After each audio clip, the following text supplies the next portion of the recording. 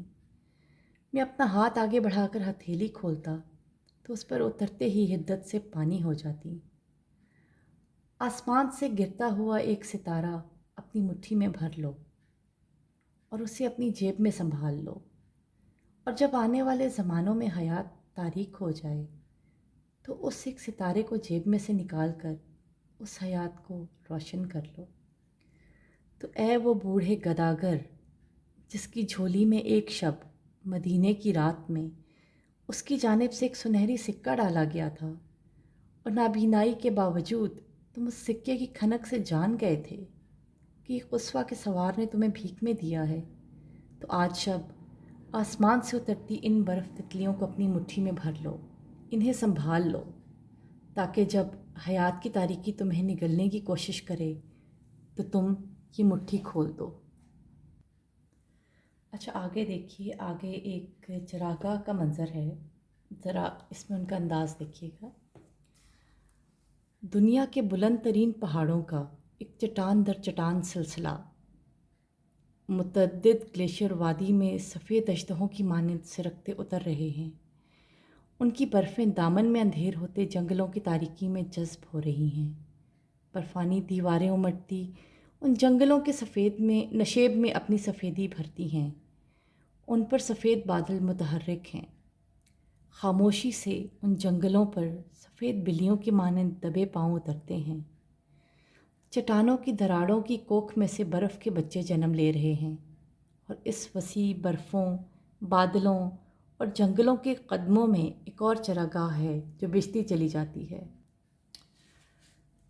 آگے کہتے ہیں، اس کی بے انت ہریاول کے سینے میں گھاؤ لگاتی ایک ندی تھی جو اس بلندی سے تھمی ہوئی لگتی تھی، اور اس کے پھیلاؤ میں صرف ایک شجر تنہا دکھائی دے رہا تھا۔ شاید وہ اس چراگاہ کی برف شہرزاد کا رکھوالا تھا، یا پھر دور دیسوں سے آنے والا کوئی شہزادہ تھا جو اس وادی حیرت میں پہنچا تو اس منظر کو دیکھ کر پتھر نہیں ایک شجر ہو گیا۔ بہت خوبصورت، اور یہی وہ ان کا انداز ہے جس کی میں بہت گرویدہ ہوں، اور اتنے خوبصورت الفاظ، اتنی خوبصورت جزیات نگاری، انہی کا انداز ہے۔ اب یہ تارڑ صاحب کا آخری ٹریک تھا شمال کی طرف، اس پہ ان کو بہت دکھی ہونا چاہیے تھا کہ بس ان کی کوہنوردیوں کا اختتام ہو رہا ہے، لیکن وہ قطعی طور پر دکھی نہیں ہے، بلکہ اس میں ہمیں نا بڑے وہ شکر گزار نظر آتے ہیں کہ اللہ نے انہیں اتنا موقع دیا اور کہ وہ اس ٹریک پہ جا سکے۔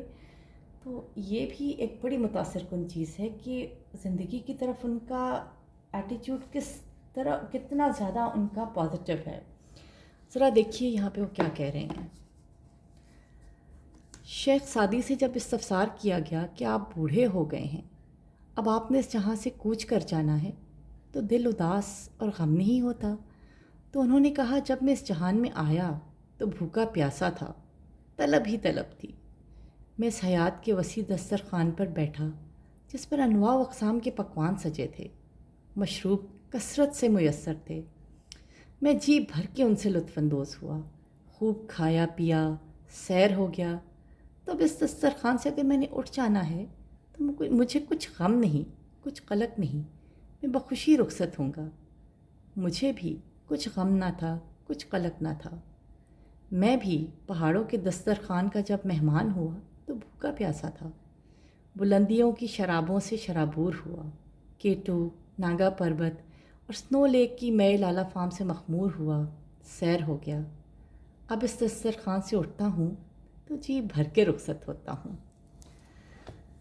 تو جناب یہ تھی ہماری آج کی کتاب اور اس کے بارے میں کچھ گپ شپ۔ اگر آپ کو یہ میری ویڈیو پسند آئی ہے، کتاب کے بارے میں گپ شپ پسند آئی ہے، تو آپ مجھے سبسکرائب کیجئے۔